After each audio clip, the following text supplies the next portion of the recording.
rightio. So again, I appreciate everyone joining the session today. So we're going to cover mental toughness, and then obviously I've used Michael Jordan. You'll see his face throughout the entire presentation, and look, it's just I think he has so many. There's so many examples of his mental toughness throughout his career and his lifetime in sport and basketball. I just think he's a great person to use in this situation. So I'm going to throw another poll out to you all. Hopefully you can all see it. I'm going to launch it now, and then you should hopefully be able to see it on my screen there. What is mental toughness? Is it when you can bench press more than somebody else? Is it a natural developed psychological edge? Is it the ability to cope better than your opponents? Is it the ability to be more consistent than your opponent? Is it the ability to remain determined, focused, confident, resilient, and in control under pressure? Or is it just a combination of 2, 3, 4, 5? I'll give you 30 seconds to answer that one.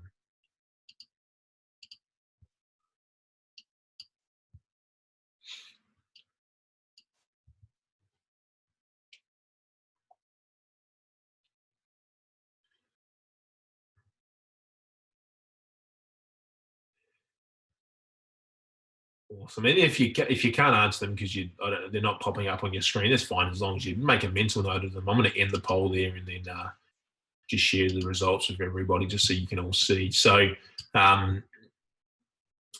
it's definitely not when you can bench press more than anybody else. It doesn't really have much to do with your physical attributes whatsoever, although they do help in some ways.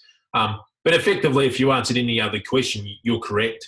If you answered a combination of 2, 3, 4, and 5, you're correct also. So really there was no wrong answer there. It's a number of different things, but it's actually all of these things.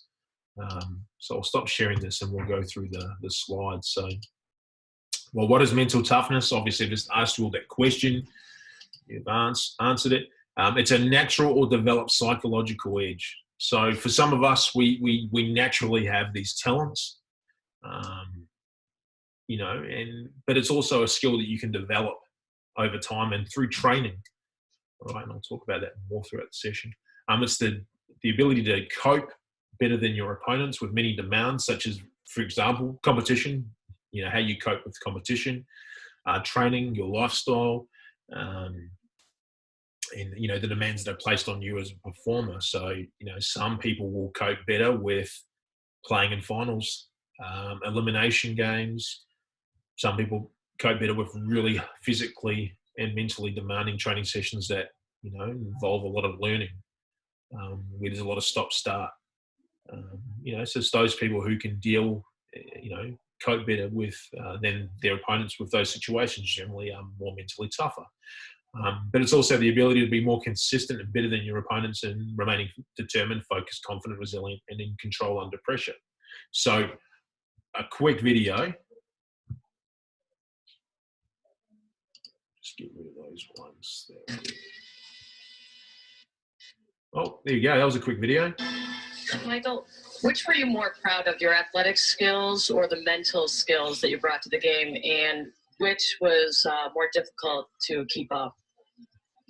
Well, I came in here with the physical skills. I was, to some degree, I was born with the appetite to enhance it as I got older and as I played the game. But the mental skills came with the education of the game. That either I learned from Coach Smith before I got here, or I learned in the course of the coaching staff that I've been endured with.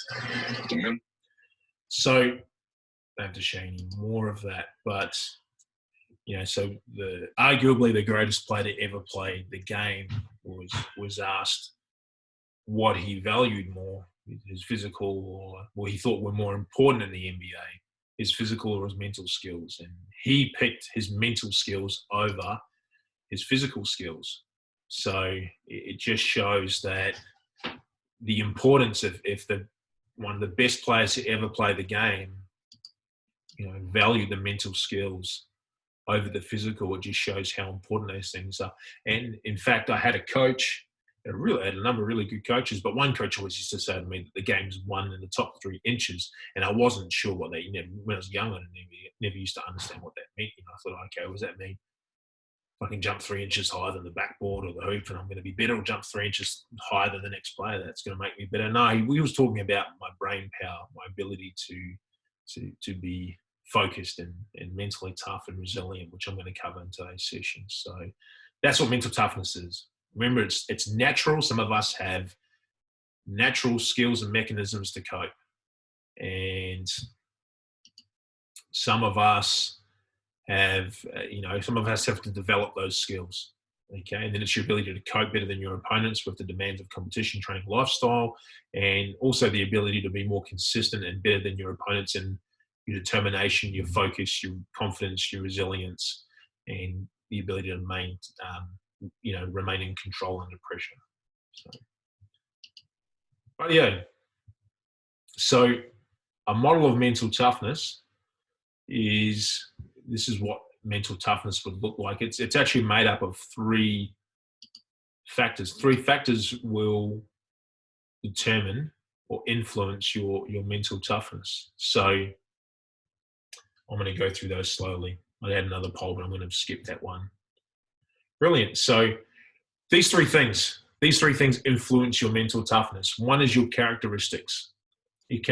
So, if you use yourself as an example and you're thinking about yourself, well, what are my self-belief levels like? Do I have the belief in myself to pass the ball cross court to a teammate that's being double teamed, or while I'm being double teamed? Or, what's my work ethic? Is that high or is it low? Personal values, self-motivation. Am I motivated to train, not motivated to train? Concentration. As an example right now, are your concentration levels great, or are they really poor? When the coach starts talking about some subject in the middle of training session, you burst out with laughter for no apparent reason, then, or you're really good at, it's actually quite funny what coach said, but I'm going to remain pretty focused here and concentrate on what my next job is. So all of these things: focus, resilience, handling pressure, emotional resilience, your sporting IQ. Can I remember plays? Can I remember instruction, or can I not?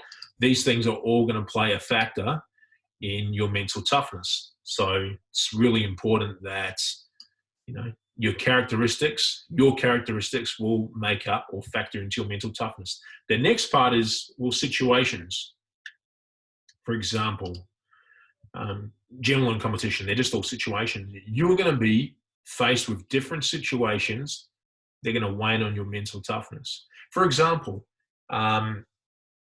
injury and rehab. What do you do in these situations? Your preparation, how do you deal with those things? Challenges, I'm not going to give you specifics, but in competition, for example, how do you deal with external pressures? How do you deal with parents talking to you from the sideline, mum and dad trying to give you instruction and coach you, or perhaps a little brother or a little sister, or perhaps your domestic coach, or perhaps just another coach, state coach comes to watch you play?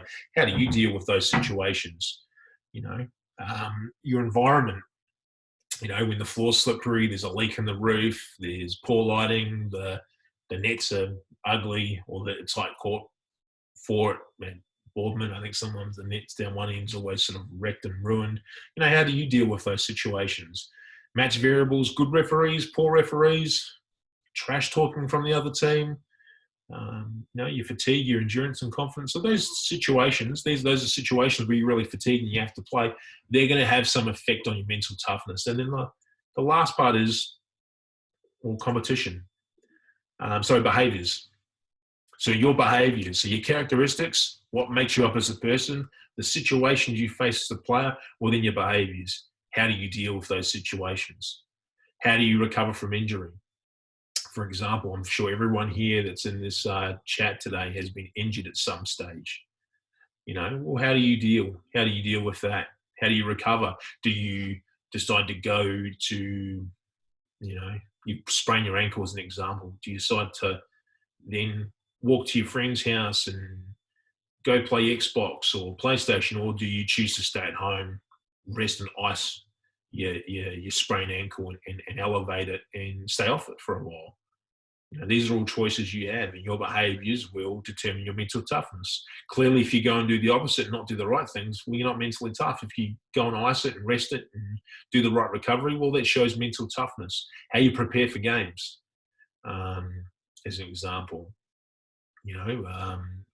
These behaviors show mental toughness. Do you get to the game early? Do you focus on what your job's going to be? Do you focus on the matchups? Do you focus on, your responsibilities within the offensive system? Or do you muck around, go buy potato cakes from the canteen, eat dim sims, have a pie,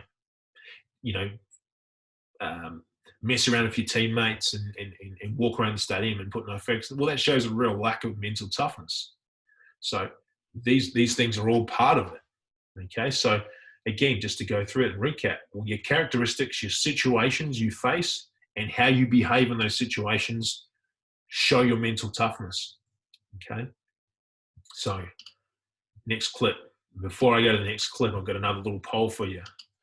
So what 3 factors influence your mental toughness? Muscles, Air Force Ones, and jumping ability? Clean floors, good referees, and your favorite stadium? Characteristics, behaviors, and situations? Angry parents, angry coaches, and angry teammates. Wouldn't that be an amazing situation to be playing in? Angry parents, angry coaches, and angry teammates. So yeah, exactly. So most of it, we're on the money with that. So yeah, your characteristics, your behaviors, and situations are what influence your mental toughness. So good job, everybody. I mean, we've all got that pretty well. I'll quickly share the results just so you can see them all. And I'll stop sharing the results there. We're 100% correct. So great job. So what is mental toughness?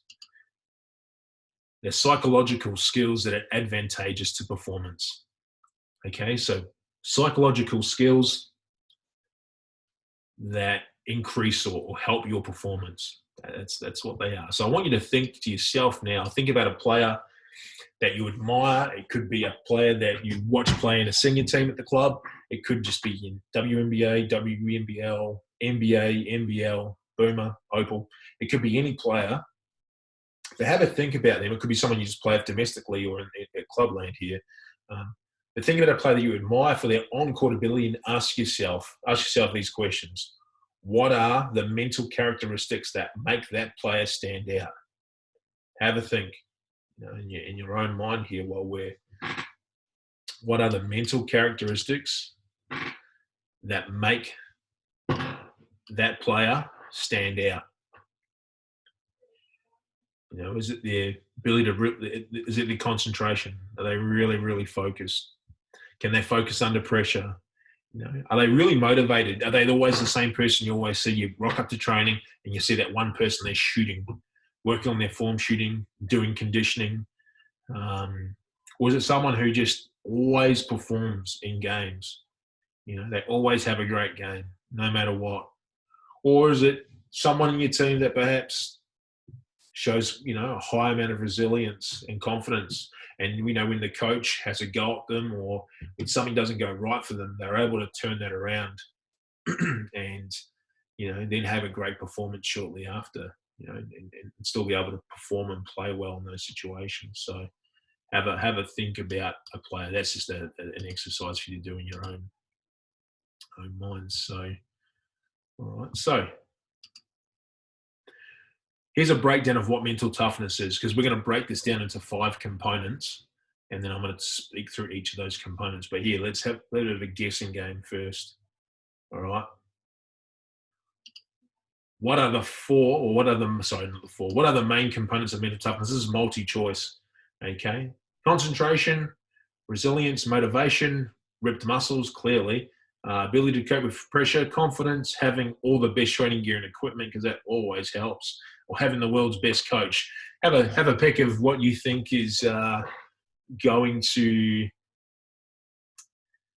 what you think the breakdown or the main components of mental toughness is. What do you think they are? Yeah, just a bit of multi-choice. And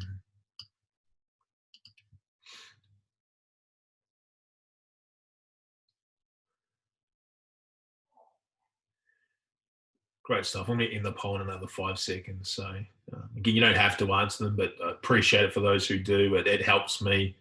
It just helps me know our learning or where our mind's at. So great stuff. So I'm going to share the results for everybody. So yeah, concentration is going to be a part of it. Resilience, motivation, ability to cope, pressure, confidence. Yep. And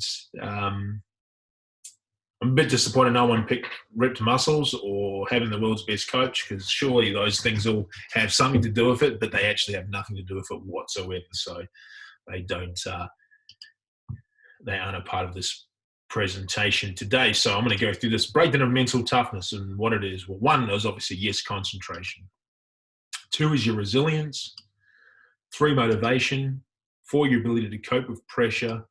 And 5, confidence. These are all subjects that I'm going to cover now. So I'll cover each 5 of these subjects throughout the rest of this this presentation here. So good stuff, everybody. So concentration. And let's have a little bit of a challenge or a test now for you, if you haven't been concentrating already, because I see some of the names here, and I know that some for some of us, I'm not going to name anybody, sometimes our concentration is not as good as it can be. So what I want you to do during this is I really want you to focus and concentrate on what's most important, which is obviously the presentation here. So I should be this way, not looking at your phone, not trying to do a TikTok, not trying to Snapchat or Facebook or Instagram. Focus just on this here, and we'll talk a bit about it. So concentration is your ability to focus on what's important and block out everything else. So right now, you're at home and you're learning about mental toughness, and, the dog's barking outside. Younger brother or younger sister or older brother and older sister are trying to annoy you and poke and prod you and make noise throughout the house, and there's all these things going on around. Or hopefully your dad or you are vacuuming the house, or someone else is vacuuming, not mum, because it's Mother's Day, so happy Mother's Day to all the mothers that are in attendance. But can you focus in on what's important with all this noise? And in a basketball context, you think of it as, I'm at the foul line, I'm shooting a foul shot, and there's all this noise. There are people watching before that, the 16 boys are watching, the 18 girls are watching. There's all these eyes on me. But can I just concentrate on what's important and block out everything else? That's concentration. So poor concentration is the reason, or the major reason, why athletes choke. So I think we all know what choking is, or having a performance slump. All right. So if our concentration is poor, and if I, use the example of I'm at the foul line, and all I'm worried about is, my boyfriend or my girlfriend, or my granddad's here watching, and what are they going to think if I miss a shot? Or you're concentrating on the wrong things. So that's what I mean by poor concentration. That's going to really have an effect on your performance. Or getting psyched out or intimidated is a direct result of concentrating on all the wrong things, which is exactly what I'm talking about. You get so wound up and so worried about the result and what's going to happen if I missed a shot. My mum and dad, they're going to make me walk home. I'm not going to get dinner for a week. I'm going to have to feed the dog. I'm going to have to pick up the dog poo. All these things start running through your mind. They're the wrong things to focus about. So, if you're at the foul line, well, what things should I be focusing on? What should I be focusing on in these situations? Well, maybe my 3-throw shooting routine. Maybe my foot placement. Maybe where my focus is on where my eyes are on target as I shoot the ball, my shooting form. These are all things I have control over. These are things that I should be concentrating on in a situation like that, versus, what's going to happen if I don't. So that's just some context on concentration for everybody here. Resilience. It's another part of it. So resilience. So I'm going to show you a quick video first.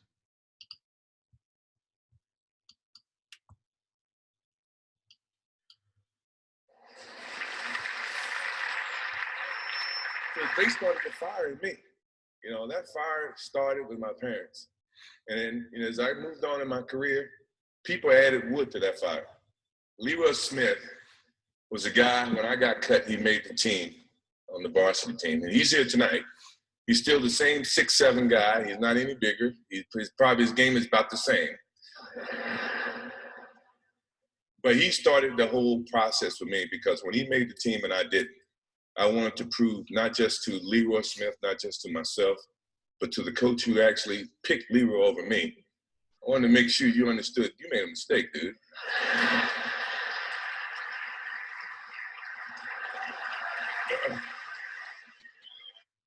Okay, so that's Michael Jordan speaking about disappointment, which is pretty similar to the subject we're talking about here. So Michael Jordan was cut from his high school team. He didn't make the senior team, or varsity, I think they call it. He still played, but he played in the junior team at high school. But for him, it was really important to him that he made that senior team at school. So what he did was, and I'm just getting this message that my internet connection's unstable. Hopefully I've still got you all. What he did was he showed resilience because he missed out on the team, and he wanted, and obviously motivation is a big part of this too, but he bounced back. So he had a setback.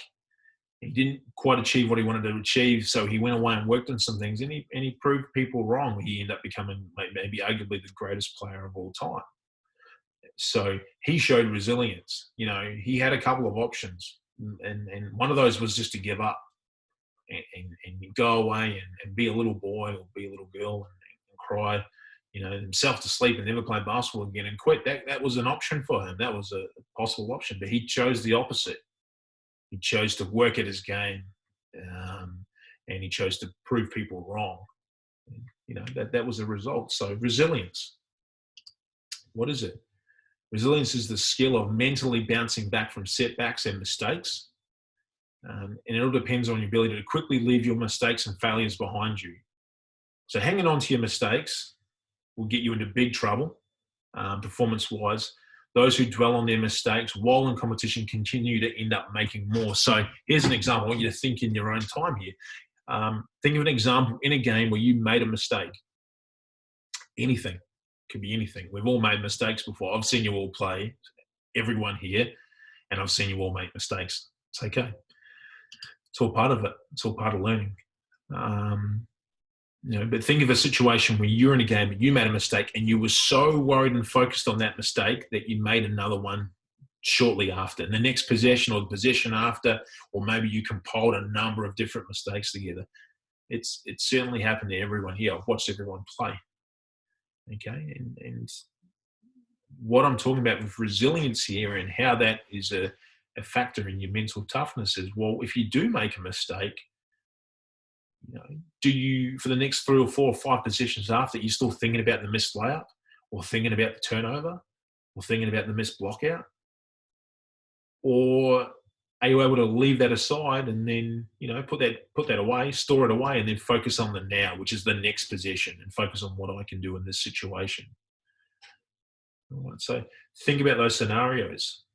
But resilience isn't just an on-court thing. It could be, think of a situation where a coach has had a go at you. A coach has been, maybe the coach is upset. They gave you a task and perhaps you didn't perform it. Perhaps you weren't concentrating. Coach is giving you a blast.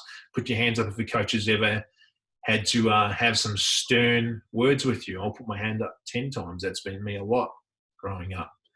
Coach had to talk to me a whole lot. All right. So we're in a situation where you get yelled at. Well, then how do you deal and cope with a situation like that?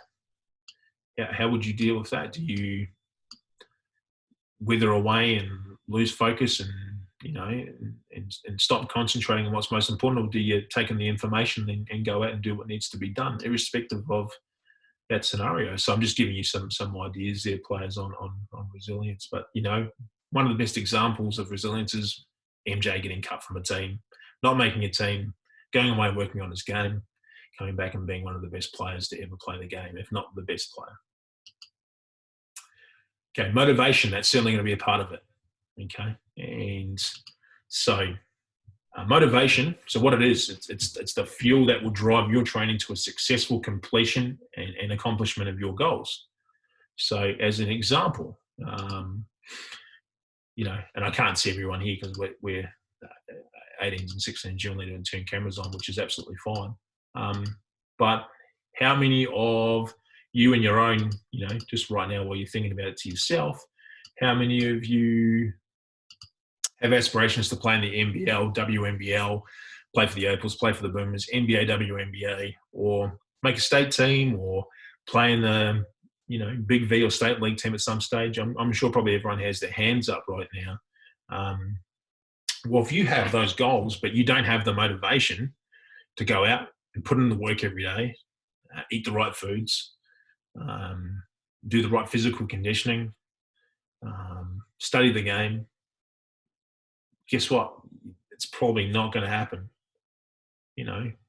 I'm sure everyone here has been told they have potential before, and athletes without the adequate or enough motivation get stuck in having what's called permanent potential. And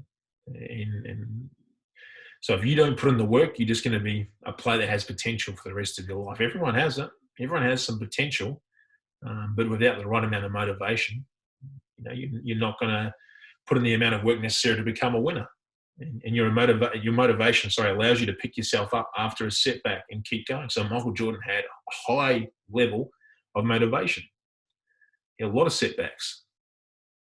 So hopefully that gives us all some context on the motivation side of things.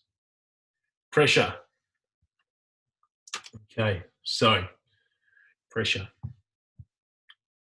And so I've just got this on my, just going to move a random drawing on my thing. So I just have to stop that for a second. Right, yeah, perfect. Okay, so pressure.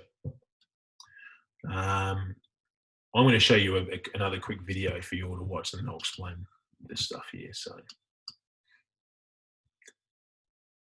So the reason why Asana is so helpful is because we have people on the marketing team that are here. Right, yeah, here we go. Jordan with 43. Along is double. They swat out and steal it. Here comes Chicago. 17 seconds. Okay, just so we all have some context in dealing with pressure, which is what we're talking about here, of the ability to cope with pressure. This is a game where obviously Chicago are down by a point, 85-86, Utah up by a point. It's the fourth quarter and there's 15.5 seconds remaining. Okay, so I want you to think about, well, imagine being in the situation as a player with the ball in your hands. 17 seconds from Game 7 or from championship number 6. Jordan, open, Chicago with the lead. Timeout, Utah. So this shot here that he just made, it's not only just a shot in the fourth quarter in any regular game. This is a shot to win an NBA championship number 6 for Michael Jordan.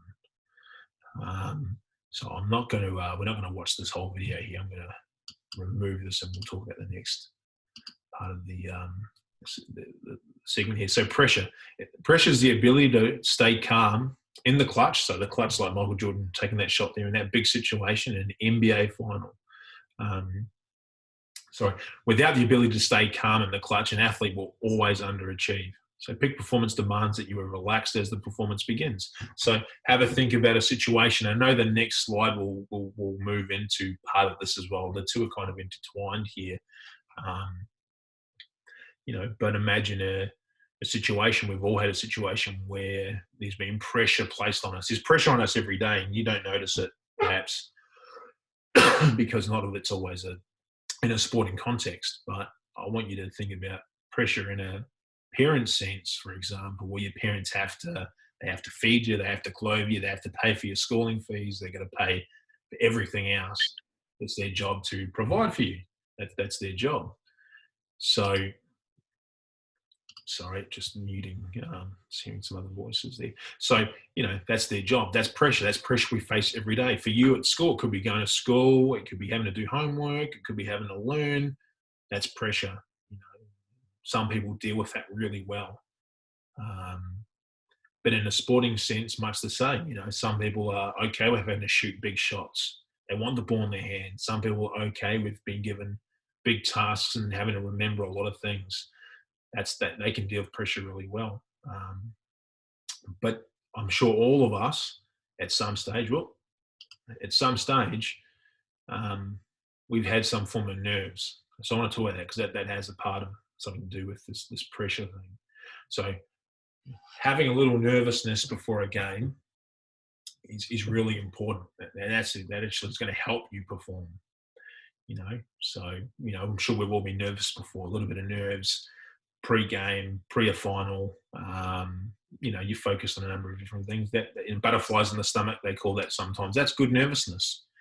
But I'm sure all of us at some stage have experienced the opposite, where there is so much nerves that you become overwhelmed and your muscles tighten up, and you start thinking about so many things that are probably not important because that you're so nervous. You're overthinking things, all right?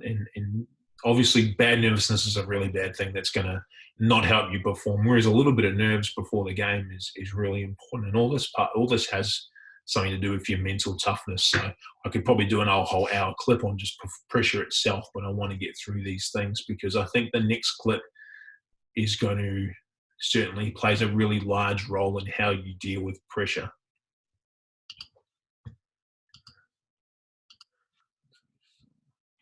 Yeah, Angus. Yeah, game 6. Yeah, it was games. Yeah, absolutely. It was a clutch situation. It wasn't just any situation too. So I'm just reading in the chat here. So next part is confidence. Well, what is confidence? And I've got a little poll after this as well.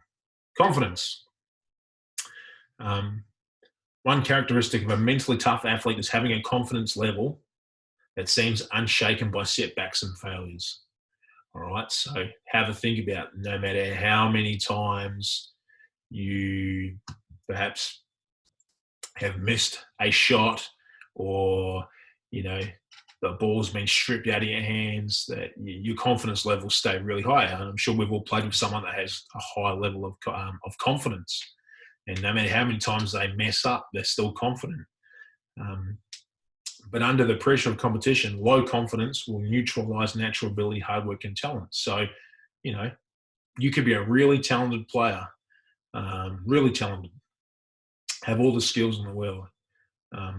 But if you have low confidence and you don't believe in your skills and abilities, well, it's going to have an adverse effect on your mental toughness and your performance. So think about this as an example. So to add more context, I'll imagine all of you right now are playing in my team, and I see you open in the corner, and I kick you the ball for a corner 3, left-hand corner 3. And if that's a shot that you shoot 100 times a day, or you make 100 of those shots a day, do you think your confidence levels are going to be high or low in that situation? I think they're going to be really high, right? So confidence levels would be extremely high in a situation like that. So if you practice that shot regularly, you're going to have high confidence. If you have never shot a 3-point shot in your life and I've given you the ball, well, 1, I'm a really poor teammate for putting you in that position. But 2, I'd imagine you're probably going to be thinking, why the hell is this coming to me? And you're going to have low confidence in a situation like that. So that's just to give you some more context. So we talk about having low confidence. It's going to have obviously an adverse effect on your performance. If you have really high confidence, that's actually going to enhance your training and your natural talents, and it's going to lift your performance to another level. But there's also another level to this, and that's arrogance and cockiness. If you're overconfident, that's also going to have an effect. So having low confidence and being overconfident is going to have a massive effect on your performance, and you've probably just got to find a happy medium there. So when we talk about confidence, that's pretty important. So I've got a couple of little quotes here that will help. Confidence is looking your opponent in the eye and knowing without a doubt you've worked harder than them. That's a big part of it. If you think about that, you think, I've worked harder than the opposition, or I believe I've worked harder than the opposition, well, that's certainly going to give you confidence. And being afraid on the court means you're not confident of your skills. So you think about that, all your skills that you need to play the game, mental skills and physical skills. You think the more you practice those, the more confidence you get, the more confident you're going to be in a situation where you have to perform those skills. And then the last one is confidence is preparation. Now, everything else is beyond your control. And if you think about that, well, if my confidence is, if I'm prepared and I know I'm putting in the training and I know that I understand the game plan and I understand my offensive and defensive rules within my team, well, clearly I'm going to have confidence because I have confidence in the knowledge that I know what I should be doing. I have confidence in the knowledge that I know that I've put in the hard work through training, and I have confidence in my skills. That gives me confidence. And if I don't have confidence in those things because I know I'm not putting in the work, well, I'm probably going to have low confidence. So, that's something for you all to take away and think about. Now, here's another little poll question for you all. How would you build your own confidence? I think it's multiple choice. So, how would you build your own confidence? Train hard consistently. Work relentlessly at the skills required to execute important plays in the game. Have a great understanding of our team's game plan, offensive and defensive systems. Ensure my preparations for trainings and games is of the best standard. Always sit as close to the coach as possible when I'm on the bench, so I get put on the floor first or picked first. Control the controllables. Have more swag than the opposition. How do I build confidence? So, a few questions there for you to think about. Multi-choice, you can pick as many as you like. Don't worry if you pick anything that's possibly not right. It's not going to be shown who picks what. It's just I'll just show the main results. I'll just show how many people have picked certain answers here. But just good for you to this way I know whether you're learning this stuff or not. So I'm going to end the poll in another 3 seconds. 2, 1, rightio. Okay, so good job. Yeah, well, clearly I've just spoken about this stuff. Training hard consistently. If you know you're training and you're putting in the work, you're going to have confidence in your abilities. Working relentlessly at the skills required to execute important plays in the games. Yeah, that's going to give you plenty of confidence. So I think we've done a really good job of answering all those things there. So there you go. So there you go, the answers there, in case anyone wanted to see. I think the swag comes after you do all this stuff and you actually get some results. You're going to have swag anyway. You don't probably have to pick that one there. That's probably not going to help you. So there you go. Good job, everybody, with the answers there. Rightio. Next part of the clip. It's what should you do? What would you do? What should you do? And this is a thinking part of the session here. Really want you to think hard about what would you do, but also what you should do in a situation like this. So it's always going to require you to answer some questions. Okay, so here's a situation. You're in a game and the score is 75-73. Your team is down by 2 points. So we're going to test your mental toughness here. You drive to the basket, okay, and an opposition player commits an unsportsmanlike foul on you. They throw you to the ground, and as a result, you miss the shot, so you miss the field goal. But you also go flying into the ground and you sprain a couple of your shooting fingers. And the pain in your fingers is about a 3 out of 10. Irrespective, I know what I'm a basketball player and we're pretty precious about our shooting hand. So I know that can sometimes unleash some emotions. The ref rewards you with 2 foul shots because obviously I was in the act of shooting and I was fouled. And your team gets possession after the foul shots with 14 seconds remaining in the game. So unsportsmanlike foul, I get 2 shots because I was in the act of shooting, and then I'm also going to get possession back at the end of the game. Sorry, at the end of those foul shots. Okay, but as you're walking to the foul line, you can hear parents and players from the opposition laughing at you and calling you soft. What do you do? So what do you do? I'm going to give you some questions here to answer. You can only answer one. Okay, don't answer any until I've read them all out. So your first option will be, well, what do you do? Let's prove your mental toughness now. Option number 1 will be cry. Seems reasonable. They've hurt your feelings and they've hurt your hand. 2, go and shove the opposition player. Show them that you're not scared of them. 3, go and shove the opposition player and talk trash to the parents on the sideline. Give them a piece of your mind. Next question, next answer, calmly walk to the foul line.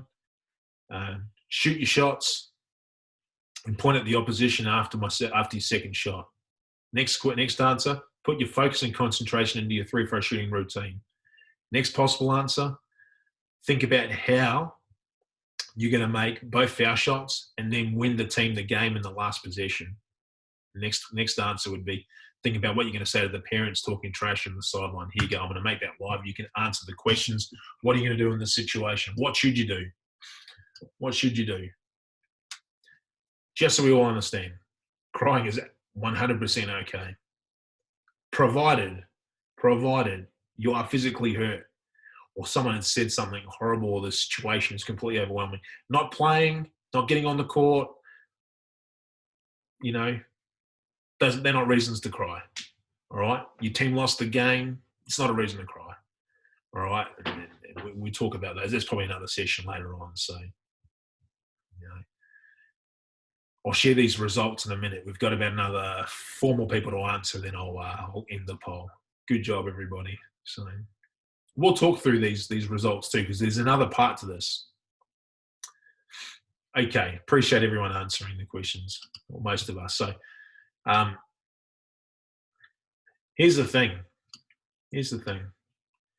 We talk about controlling the controllables, and focus and concentration and resilience. If we go and shove anybody, well, any physical altercation is not going to help the situation. That shows the opposite of mental toughness. It just shows, it's weakness, mental weakness. That's the last thing you want to be doing. Okay, because for one, as a result, if you go and shove somebody after they foul you while you're in the act of shooting, there's a chance that you're going to be called for an unsportsmanlike. There's every chance you're going to be called for an unsportsmanlike, maybe a technical foul, maybe a disqualifying foul, and your team's already down by 2 points, and you have 2 shots and possession. So you're already in a better position than the opposition. All right, but if you go and then retaliate in that way, that's going to create real problems for your team. Pointing to the parents and talking to them or speaking trash to people on the sideline who aren't involved in the game. Well, does that show a high level of focus and concentration and resilience? Or does it show a low level of focus and concentration and resilience? Of course, it shows low. So again, if you are concentrating on those things, those external things outside of the court, you're not concentrating what you should be concentrating on, and your mental focus and toughness is low. All right, but if you're putting your concentration into your free throw shooting routine, that's all that matters right now. You have 2 foul shots and your team gets possession. You worry about the possession afterwards. You focus on your foul shooting routine. That's all that matters. Okay, and then if you start thinking about how you're going to make both foul shots and then win the team the game in the last possession, well, a couple of things that you should be worried about there is one, it's good we've had some different answers. I really like that. But if you're focusing on making the shots versus the process, which is your shooting routine and what you can control, you're focusing on the wrong things. If you're focused on winning the team the game, which we'll talk about in a second, that could also be a trap to fall into. So I'm going to stop sharing that, and we're going to go to the next part of this. Okay. Whoever keeps drawing these lovely pictures over my presentation, can you please stop? I keep seeing these pictures just showing up. So, okay. Rightio. So, you're at the foul line. You've had 2 foul shots, but you make the first, but you miss the second foul shot. So, you've missed the second foul shot. Your team's still down by a point, and the laughing from the opposition team becomes worse. But remember, there's a dead ball after that shot either way because it's an unsportsmanlike, but your coach calls a timeout. So coach calls a timeout. So you're walking towards the bench and you hear the opposition players mutter that you're a chump. Okay. So you've heard that, all that stuff from the bench. So now that you're getting trash talk from the parents on the sideline, you're getting trash talk from the players on the court. You've missed the shot, so you're feeling a little embarrassed. Coach has called a timeout. So as you're walking to the bench, what do you do as you're walking to the bench, and what do you do during the timeout? What should you do? What do you do? What should you do? So here's another part of the question for you. There you go. Polls up. So what do? Pride's hurt. They're calling you more names. And one of my teammates has encouraged me to hit the opposition player. Do you talk trash back to the opposition and tell them how you're going to make them pay next possession? With all the frustration building, you start thinking about how you're going to prove them wrong and take it upon yourself to win this game. Sorry, I've made some of the sentences read horribly. Or am I going to compose myself as I walk to the bench and focus in on what the coach explains during the timeout and the role I will play in the next possession?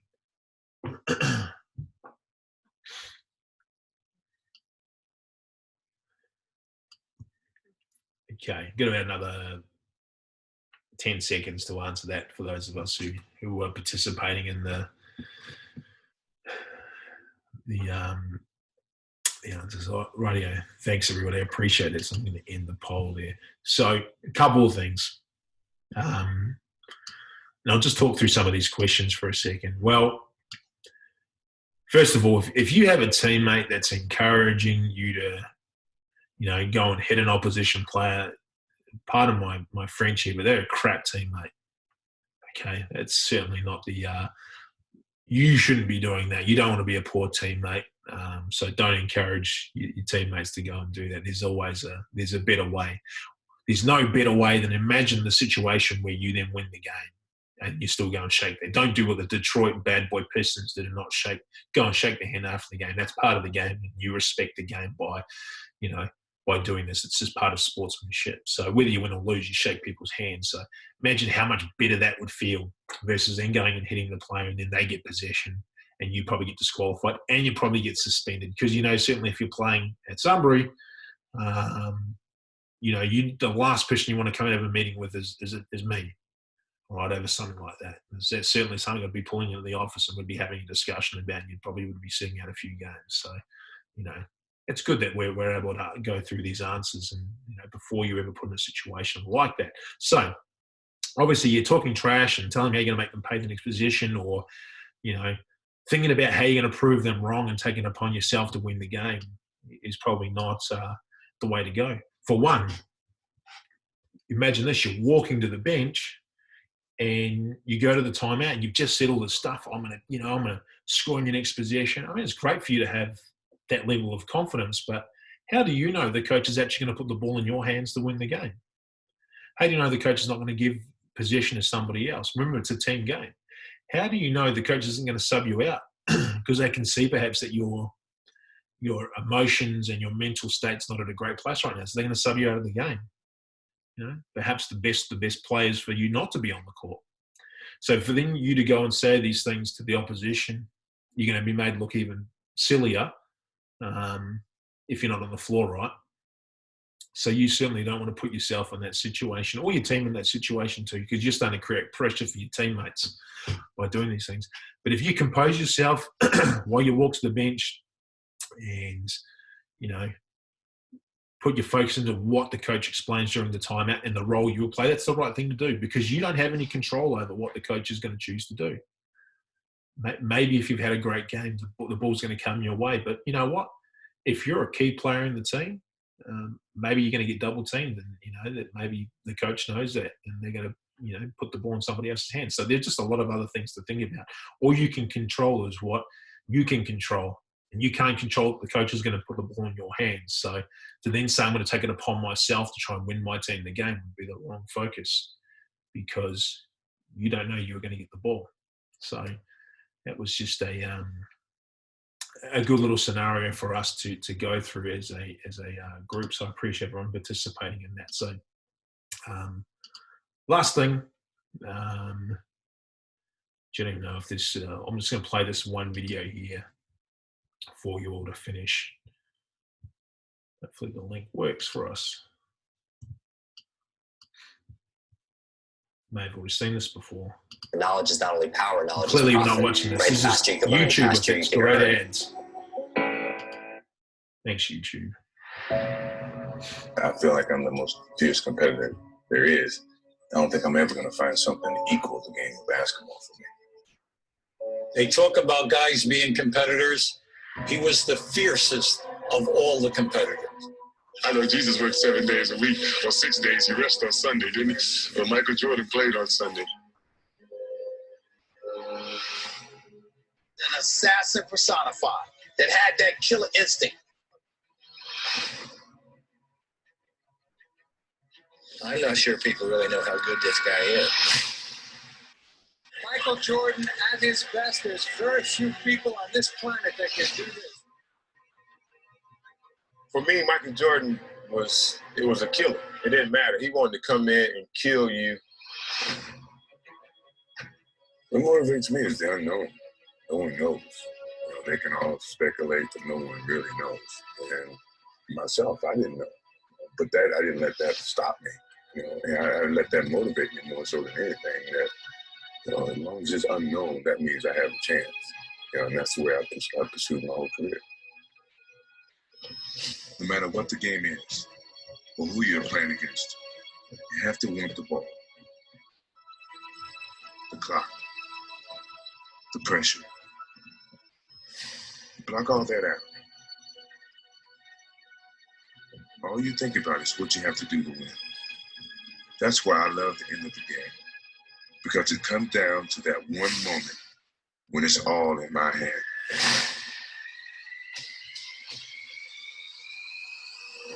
Good morning, ladies and gentlemen. Welcome to Flight 23. I don't always have to hit the last shot, but I do have to walk away knowing I did everything I could to win the game. When you step on the floor, it doesn't matter how many times you've done it before. All that matters is that you do it now. Those are the moments you put in the hours of practice for. Those are the ones you never forget. I never feared about my skill, because I put in the work. Work ethic eliminates fear. So if you put forth the work, then what are you fearing? You know what you're capable of and what you're not. I've never been afraid. Obviously you're nervous, but afraid means you're not confident in your skills. I have total confidence in my skills, so I'm not afraid.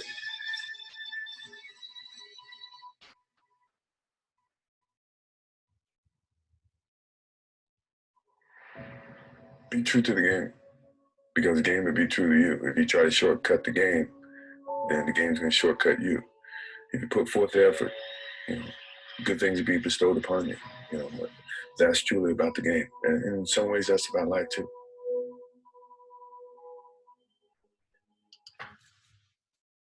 Brilliant. Stop that share. So awesome. So